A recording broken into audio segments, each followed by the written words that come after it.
Hello everybody, it's ya boy, Bandit Banks here, and welcome back to another video. In today's video, we are going to be ranking the first 2 years worth of Sea of Thieves Seasons from worst to best. If you do enjoy the video, be sure to like and subscribe, dropping a comment to let me know how you would rank these, if you agree, if you severely disagree, whatever you're feeling, let me know. Also feel free to comment any suggestions for any other ranking videos that you want to see me do. But without further ado, let's roll the shitty intro and get straight into this ranking.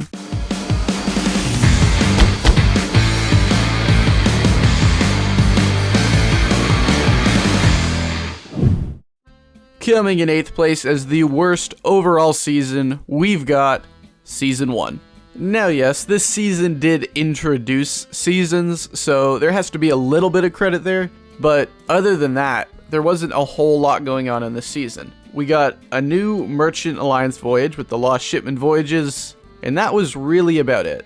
At level 100 in the season pass, you also got the PL curse, which is an awesome curse. But other than that, there was really nothing going on with this season. So aside from the introduction of the seasons itself, and the introduction of everything that came along with it, the season pass, the season rewards, progression, all that, there's not too much that's memorable about this season. And for that reason, Season 1 comes in at number 8 as the worst overall season.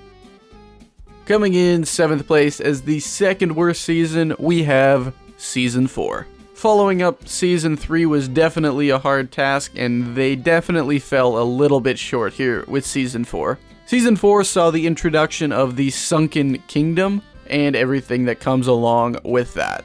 And while yes, the new locations underwater are pretty cool, the shrines, the treasuries, the new treasure types, it's just not something that you see people really using anymore. They were pretty cool at the time, again they are really nice to look at, they're well designed, but again it's just not something you're gonna see people doing, the loot's not worth it, it's a pretty big hassle, and overall it didn't change the dynamic of Sea of Thieves that much, it was just a little something that people did for commendations and that was really it. So for those reasons, Season 4 comes in at number 7 on our list.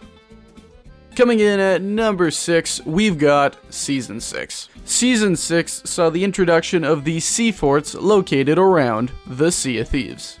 Sea forts themselves are good for supplies, they're pretty easy so they're new player friendly, and the loot you get from them is not completely horrible.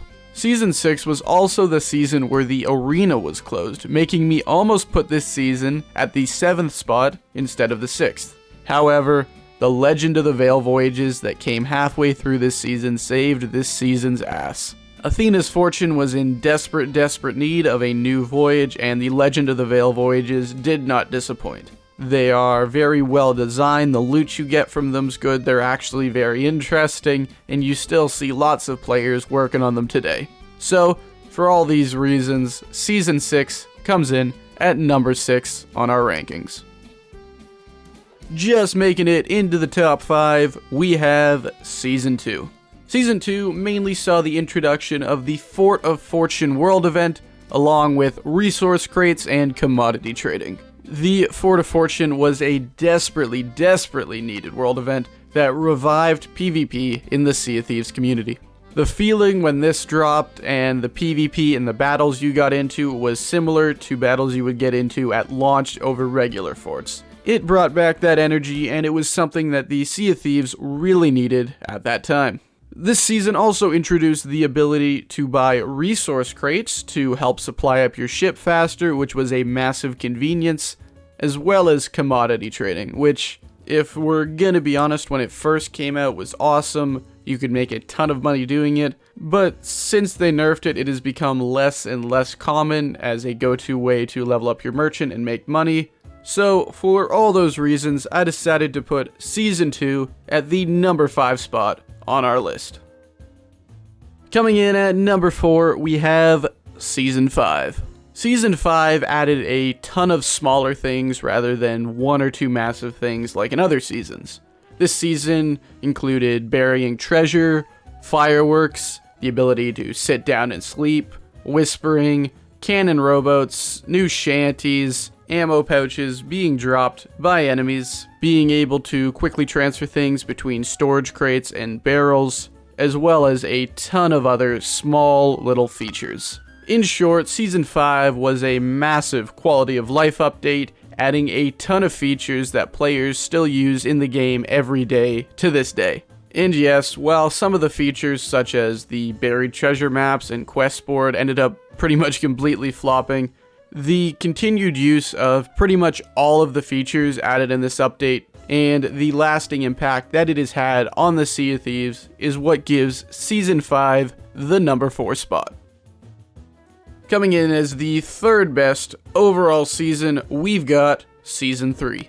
This one is pretty self-explanatory. Season 3 brought the Pirate's Life Tall Tales to Sea of Thieves, which meant it brought Jack Sparrow himself to the Sea of Thieves. The Pirates of the Caribbean movies are part of the reason that a lot of players even started playing Sea of Thieves, so this crossover was just incredible. The new locations that all these Tall Tales brought were really awesome, really well designed, very detailed. The new enemies from these Tall Tales were also very well thought out, had cool new attacks, and they added these enemies into the base game as well as into the Tall Tales, which really added some variety in the types of enemies you would be fighting on a day-to-day basis.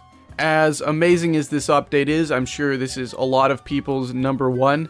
The reason I put it at number 3 is because it was just 5 Tall Tales. Like, yes, the new enemies got added, but the main portion of this update was just 5 Tall Tales, and you can only play those Tall Tales so many times over. So, for that reason, I believe that Season 3 deserves the number 3 spot on our list. Coming in as the second best overall season in Sea of Thieves, we've got Season 7. Season 7 introduced something that had been wanted in Sea of Thieves for years: captaincy. This update allowed you to buy your own ships, customize your own ships, more importantly, name your own ships, and all of the perks that come with being a captain in Sea of Thieves. In Sea of Thieves, your ship is obviously the center of attention, and finally being able to own your ship, have a ship that's not just the same as everyone else's, but specified to you, tailored to you, decorated the way you liked it, named the way you want it to be named. It's just such an awesome feeling. This update also added the Sovereigns, which is an extremely convenient way to sell your loot if you are a captain. You could also now buy captain voyages, which are essentially just regular voyages, but better.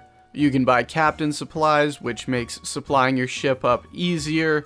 And of course, there is an entire new progression system in this game with milestones where you can keep track of and display whatever accomplishments in Sea of Thieves that you are really the most proud of. So, for all these reasons, Season 7 easily earns its spot as the second best season of Sea of Thieves so far.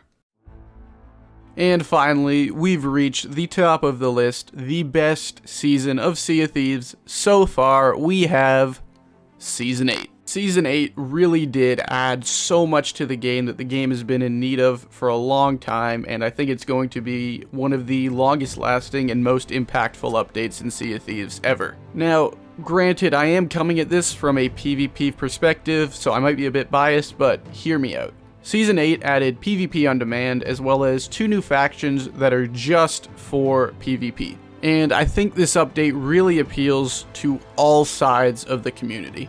Now you can opt in or opt out of PvP on demand, which is where a lot of the really good PvP players are going to go. So if you're a PvE player, you're not going to have to deal with as many PvP players, because you can just go about your PvE playstyle while most of the PvP players are competing against each other.